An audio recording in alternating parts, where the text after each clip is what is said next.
Ito ang kwento ng isdang si Popoy Lupoy. Isa siyang batang sardinas na sasabak sa pakikipagsapalaran sa karagatan kasama ng kanyang mga kaibigan. Bagamat maraming pagsubok na pagdaraanan, matutuklasan at matututunan ni Popoy ang kahalagahan ng yamang dagat at mga aral sa buhay.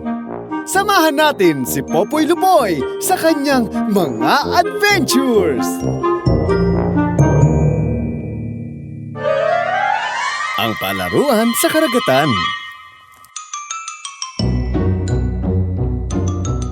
Nailigtas ni Popoy Lupoy at Plankton si Willie Pawikan sa kapahamakan, dulot ng mga plastik at basurang palutang-lutang sa dagat. Dahil sa panganib na dala ng mga basura sa dagat, binigyan ni Popoy ang batang si Inday Gamay ng kakayahan upang sila ay makausap at doon nagsimula ang kanilang pagtutulungan at pagkakaibigan. Popoy, saan ba kayo pupunta ni Plankton? Kailangan kong hanapin ang iba pang mga sardinas. Hindi ko na kasi alam kung anong nangyari sa iba pa naming kasama nung muntik na akong mahuli ng lambat. Saka, umaasa pa rin ako makikita ko sila nanay at tatay. Ganun ba? Pwede ba akong sumama? Kasi matagal na ako naglalakbay mag-isa sa dagat eh. Mula nung napisa ako sa itlog sa Pampang sa malayong lugar. At dito na ako napadpad. Ay, oo naman. Sabi nga nila, the more, the merrier. Diba, Popoy? Tama! Plankton, nasa na ba tayo? Parang ngayon ko lang nakita ang lugar na to. Ang daming sanga at ugat ng puno. Teka, ayun o! Itanong natin dun sa alimango. Magandang araw, kaibigan. Pwede bang magtanong? Saan lugar ba kami napadpad? Magandang araw mga dayo. Ako nga pala si Ali Alimango. Nandito tayo ngayon sa aming tahanan, ang mga bakawan. Bakawan? Ano yun? Ang bakawan ay ang mga puno na nabubuhay sa tabing dagat. At nakikita nyo mga ugat nila sa paligid natin. Tingnan nyo! Naglalaro sa mga ugat ang mga hipon, alimasag at mga batang isda. Oh. Ang saya-saya naman nila. Naghahabulan at nagtataguan pa sila sa mga bakawan. Parang isang malaking palaruang pala rito. Oo! Saka tingnan nyo to. Oh, ang daming mga butil ng daon na nanggagaling sa mga puno. Yan ang kinakain namin dito. Tikman nyo, tikman nyo. Oo nga! Wow! Ang sarap ha! Ay, naku! Mukhang may paparating na bagyo. Lumalakas ang alon. Ay, naku. Nakakatakot naman. Anong gagawin natin? Oo, huwag kayo mag-alala mga kaibigan. Magtago tayo sa ugat ng bakawan. Sila ang nagbibigay ng proteksyon sa baybayin mula sa malalakas na alon at hangin. Kumapit lang kayo na mabuti, ha?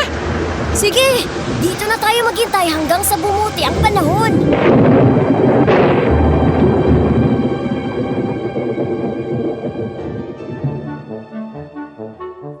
Sa proteksyon ng mga bakawan, namalagi sina Popoy Lupoy, Plankton at Willie Pawikan, kasama ng iba pang mga hayop, hanggang sa humupa na ang bagyo. Pagkatapos noon ay nagpaalam ang grupo kay Ali Alimango at itinuloy ang kanilang paglalakbay. Plankton, ang galing naman ng mga bakawan. Bukod sa maraming nakatira doon, nakakakuha rin sila ng mga pagkain at proteksyon para sa malakas na hampas ng alon at hangin. Oo, Popoy. Talagang importante ang mga bakawan sa dagat. Maraming mga nilalang ang umaasa at nabubuhay sa kakaibang puno na yan. Totoo ba itong nakikita ko? Totoo nga! Uwi! Yay! Anong nangyayari kay Willie? Nasasabik lang siyang makita ang paborito niyang pagkain. Ang seagrass! Wow! Ang dami! Gutom na nga ako eh. Kakain na ako. Sarap! Habang kumakain si Willie Pawikan ng mga damo sa dagat, isang higanting nilalang ang tumambad sa kanyang likuran nang hindi nito namamalayan.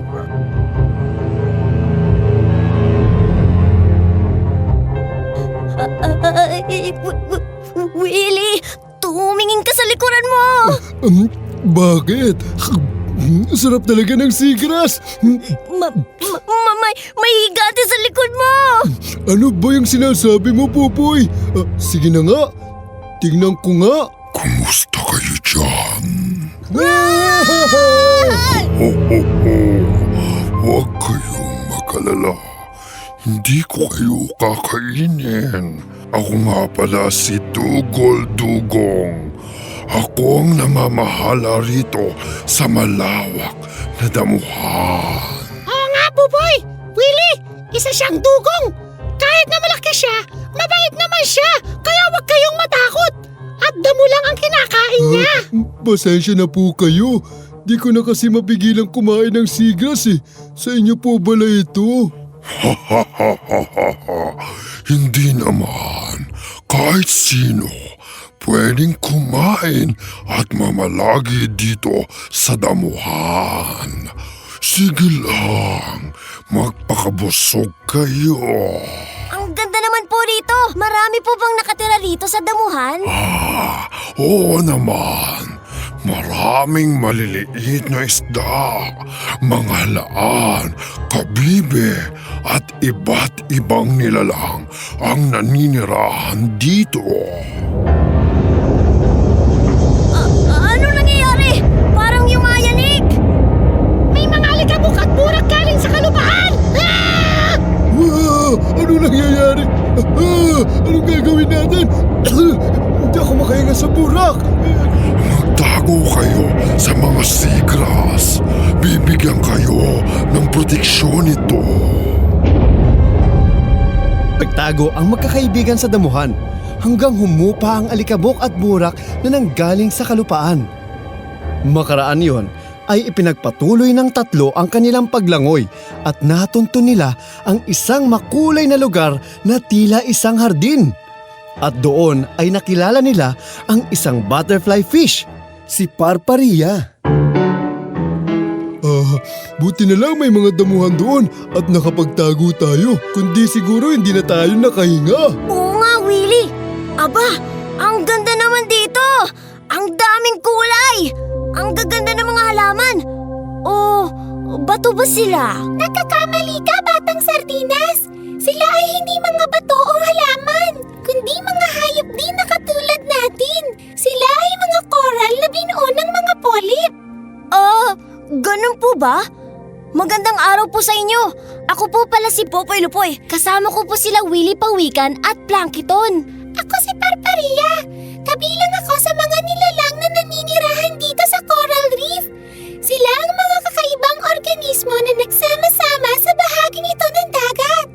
Bakit dito sila lumalaki, Parparia? Dahil dito sa lugar na ito, sapat ang sinag ng araw na tumatagos sa malinaw na tubig dagat. Hindi sila maaaring mabuhay ng walang liwanag at walang malinis na tubig. Magandang araw sa inyo! Kamusta? Magandang araw mga isda! Aba, at nagsasalita sila. Kamusta kayo mga coral polyp? Hello, Popoy! Hinagagala ka namin makilala! Sana mas dumami pa kayo. Ang gaganda nyo kasi.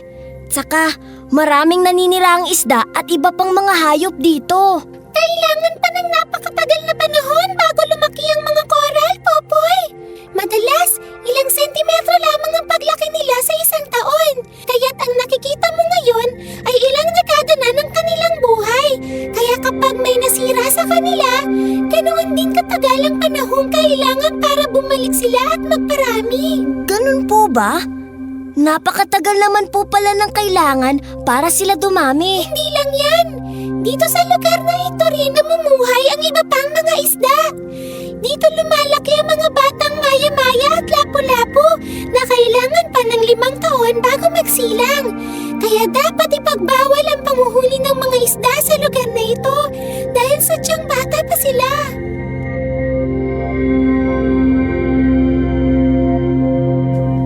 Mula sa Coral Reef, muling nagtungo malapit sa Pangpang si Popoy. Doon ay narinig ni Popoy ang tinig ng kaibigang si Inday Gamay, kaya't kanyang tinahak ang pinagmumulan ng tinig. Popoy! Popoy! Popoy! Inday! Inday Gamay!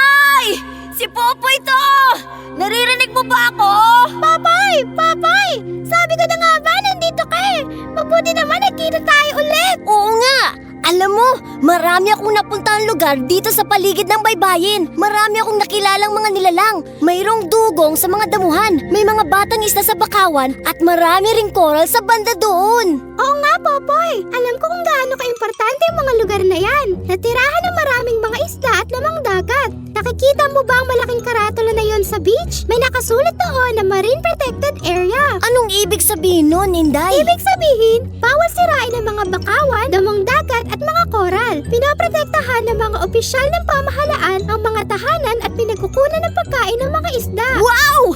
Siguradong matutuwa sila Plankton, Willie at iba pang mga nakilala ko sa sinabi mong yan. Oo, Popoy, huwag ka mag-alala. Aalagaan ng mga tao ang mga lugar na yon para lumaki ang mga batang isda. Kaya pala masasaya at malaya ang mga batang isda kagaya ko na nakatira doon.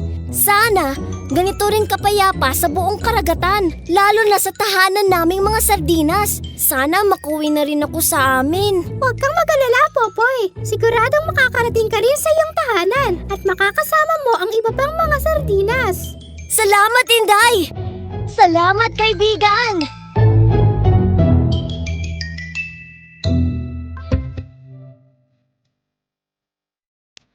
Nilisan nila Popoy, Willie at Plankton ang mga palaruan sa dagat upang ituloy ang kanilang paglalakbay.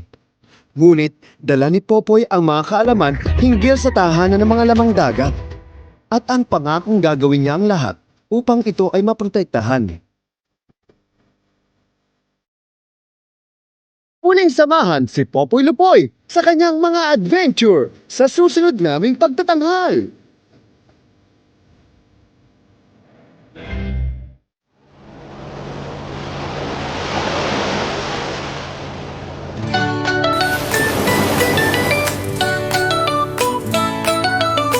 Palaruan sa karagatan noon.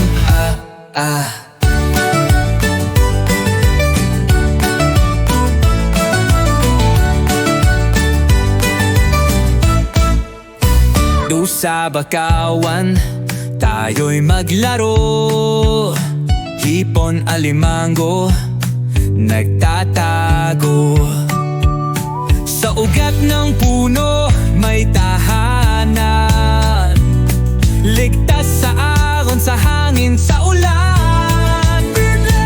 O halina't sumayaw, lumangoy at tumawa. Sa ilalim ng dagat, mundo'y makulay talaga.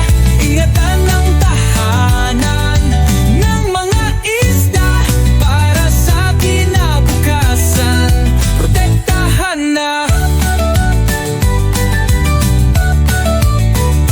Sa damuhan, nariyan si Dugong. Gustong gusto niyang sigras na berdet buo.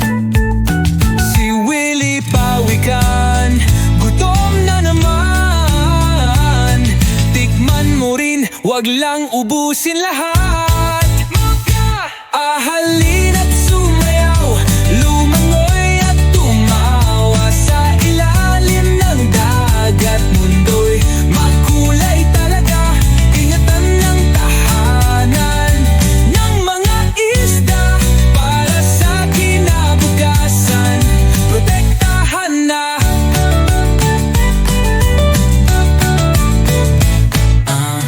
Coral Reef, bahay ng isda. Dahan-dahan lang, wag sirain sila. Tumatagal sila ng daang taon. Kung aalagaan, ito'y magbubungan. Ahalin at sumayaw, lumangoy at tumawa. Sa ilalim ng dagat, mundo'y makulay talaga. Ingatan ng tahanan ng mga isda para sa kinabukasan. Protektahan na. Popoy, Lupoy, Plankton at Willie, mga kaibigan nating mababait lagi. Isama-sama nating alagaan ang ating palaruan sa karagatan.